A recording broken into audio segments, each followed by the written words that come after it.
புதுச்சேரி மாநிலம் காரைக்கால் பகுதிக்கு வரும் காவிரி நீரை முழுமையாக பயன்படுத்த 500 கோடி ரூபாயில் திட்டம் தீட்டப்பட்டு வருவதாக துணைநிலை ஆளுநர் கைலாசநாதன் தெரிவித்தார்.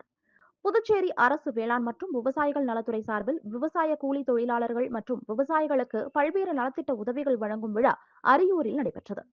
நலத்திட்ட உதவிகளை வழங்கி துணைநிலை ஆளுநர் கைலாசநாதன் கூறுகையில், காரைக்காலில் 7 TMC காவிரி நீர் நமக்கு வருகிறது. அந்த நீரை நாம் சரியாக உபயோகப்படுத்துவதே கிடையாது என்றும், பல வருடங்களுக்கு முன்பு போடப்பட்ட வாய்க்கால்கள் எல்லாம் சீரழிந்துள்ளதாகவும், காவிரி நீரை முழுமையாக எப்படி உபயோகப்படுத்துவது என்று காரைக்கால் விவசாயிகளுக்கு மட்டும் 500 கோடிக்கான மிகப்பெரிய திட்டத்தை தீட்டிக் கொண்டிருக்கிறோம் என்றும் கூறினார்.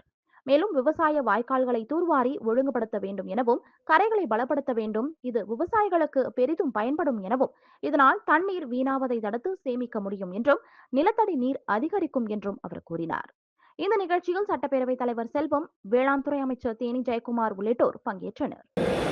7 TMC தண்ணி வந்து நமக்கு அவார்ட் ஆகிருக்கு.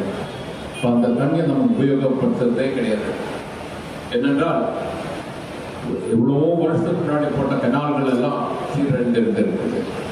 அந்த பக்கத்தில் மாநிலங்கள், பக்கத்தில் டிஸ்ட்ரிக்ட் தமிழ்நாடை சேர்ந்தவங்களெல்லாம் நல்ல கனால் போட்டுருக்காங்க, நல்ல செக் டேம்ஸ் போட்டுருக்காங்க. அப்போ இந்த தடவை காரைக்கால் விவசாயிகளுக்கு மட்டுமாக